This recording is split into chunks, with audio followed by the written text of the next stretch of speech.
I think I thought that we weren't going to see the ogre and the donkey again, but here they are in another problem. And it says, suppose that the ogre has the donkey pulling a cart with really large wheels, which means they're going to have significant amounts of rotational inertia.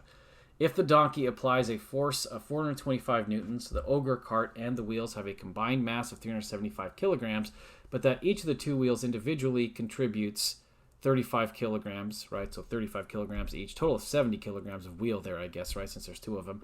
What is the cart's acceleration in the absence of rolling friction? So rolling friction describes like drag forces in the way that the wheels kind of turn. You could say maybe on an axle that's going through the cart, perhaps. Maybe there's ball bearings in there. There might still be some drag forces in that. But we're not removing all friction because rolling really requires static friction unless the wheels are just going to slide over the ground. So we're not imagining that. They are going to definitely roll, so there's going to be enough static friction for that to happen. Now, when it comes to problems like this, and really a lot of problems in physics, the way I like to think about things is like I have certain tools, certain ideas. Newton's second law is an idea. Newton's second law for rotation is an idea. And I just take those ideas and the methods associated with them, and I throw as much of them as I can at a problem until I have enough to solve it. In that sense, like if somebody asks me, like, what is really your thought process for figuring out which ones to use, and often it's kind of like just a guessing game. Like, here, let's try this one and see what happens. But we just did one that involved Newton's second law and Newton's second law for rotation. So I'm going to make a guess that that's probably the thing to do here. And I think I need a free body diagram just to make sure I get everything correct. So I'm going to look at a free body diagram for the cart. So I'm going to say cart F, B, D up here.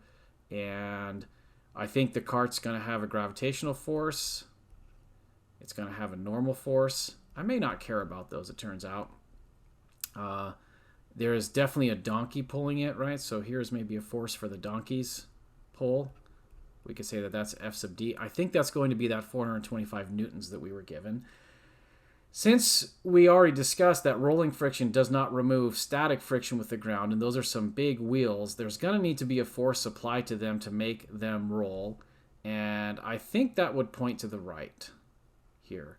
So that's going to be a static friction force. It makes sense to me that it would point to the right because if you think about how these wheels are going to roll, right, they're going to roll, I guess, in a counterclockwise direction. And if the cart is, in fact, accelerating, it would rotationally accelerate in a counterclockwise direction. And so I think at the bottom here, a force applied rightward would accomplish that. So hopefully that's all fairly intuitively clear there.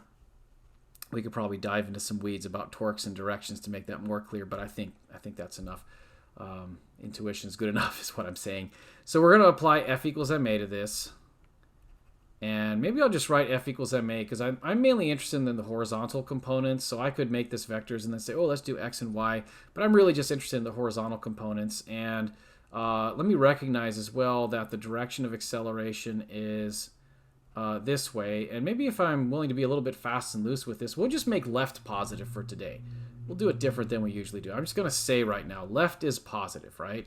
And so then if I say this is the expression that this F equals ma, Newton's second law, takes, that hopefully makes sense if left is positive, right? I could have made right positive, and I would have had minus FD plus F sub F is equal to minus ma, and then I could just multiply it everywhere, both sides by minus 1, and got what I just got. So I just made a choice to get there quicker. Okay, so we have, let's see, F sub D I think is going to be that 425 newtons. The force of friction I don't know, just like in the last example.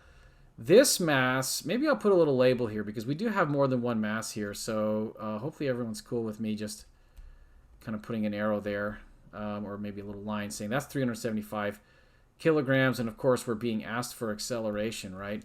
I've done this in different ways, in different examples, but sometimes I do this just mentally. Of course, that's hard to convey in a video. So that's why I'm writing these in, because this is what I'm thinking about. Like, okay, these are numbers I know. This is the thing I'm being asked about. And this is the part where I get in trouble is because there are these big wheels that have to roll, there's a force that's doing that. And that's the part where I think I'm going to need to get into the, oops, my pen dragged a little bit there. Need to get into looking at a rotational analysis. In other words, a tau equals I alpha. I started a little bit higher to give myself some more space, but What I'm thinking really is like, let's say this represents one of those big wheels here. There'd be a force of friction on the bottom of it, pointing to the right, as indicated by the free body diagram, right? But it's applied a distance that's corresponding to the radius of the wheel. Maybe we'll just call that R. We weren't given a value for that, so I'm going to hope that that cancels out in some way. I think it will. But based on the definition of torque being R times force, so moment arm times force, and that's the moment arm right there. This wheel, or these wheels, I think could be modeled as discs, which is pretty similar to a flattened cylinder. And the formula for that was 1/2 mr squared. That's something you could look up, but I'm just going to state that that's what it is. One thing I haven't given much thought to yet as I'm drawing or writing this down and using my drawing is, am I thinking about one wheel or two here? I'm not 100% sure yet. But that's going to be multiplied by alpha then.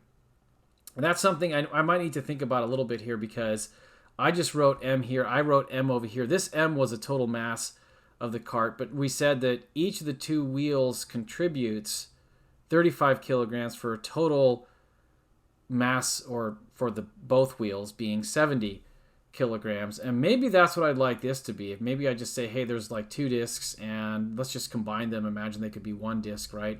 I mean, if you kind of glued them together, that would make sense. And have them, I mean, is it really any different if you just separate them by an axle, right? So I think it's cool to think about it that way. And maybe I'll call that, I'll put a little subscript here just so I can track it through the math, that is MW, which I've defined to be 70 kilograms, the mass of both wheels. If somebody else wanted to make that 35 kilograms, you'd have to multiply by 2 in here somewhere. Let me see, that 2 kind of floated down there, but that was the exponent R squared, right? I think we can cancel a factor of R there, right? So I knocked through that 2. That was floating a little bit low to look like an exponent, but we got rid of it anyways, right? And then R alpha can be combined to be just A, the linear acceleration of this system. So this is what we get. That can then be put in here. So that gives us the expression force of the donkey minus 1/2 mass of the wheels combined. This is where we really need that, because we're going to have the two different masses in one equation now.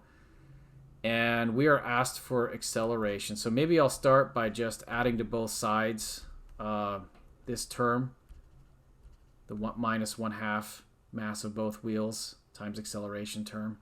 So that'll be plus when it's added to both sides. Mass of the wheels. I think I just heard some wheels go by my house. I don't know if that got picked up in the microphone there. Anyway, so I think I get acceleration is equal to that force of the donkey divided by mass plus, it's remarkable how that radius really went away, right? But you could say that that's because, I mean, it was kind of there as the moment of inertia formula, but when we converted alpha to A, that got rid of the other factor, so it kind of got swallowed up by everything, you could say. And another way of looking at this is you could say, well, really all we did is F equals ma. It's just that the rolling wheels contributed a certain amount of inertia to the system that corresponds to 1/2 of their total mass, which is kind of like the meaning of the 1/2 in the moment of inertia formula for the cylinders that we modeled the wheels to be. At this point, though, we could take the numbers and say 425 divided by, this mass was the 375 kilograms, and then it was half of 70 kilograms. I could have just said 35, I guess, but I'll put all that into my calculator. Oh, I forgot something. Let's make sure to put the newtons here for the units. Otherwise, we would have had inverse kilograms as the unit, and that doesn't really make sense for an acceleration. So putting that in my calculator, I get 1.036585366.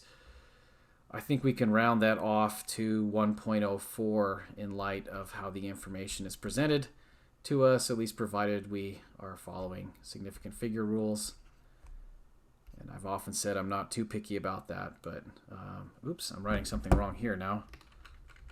This was supposed to be meters per second squared, not kilograms per second squared, whatever the heck that would be.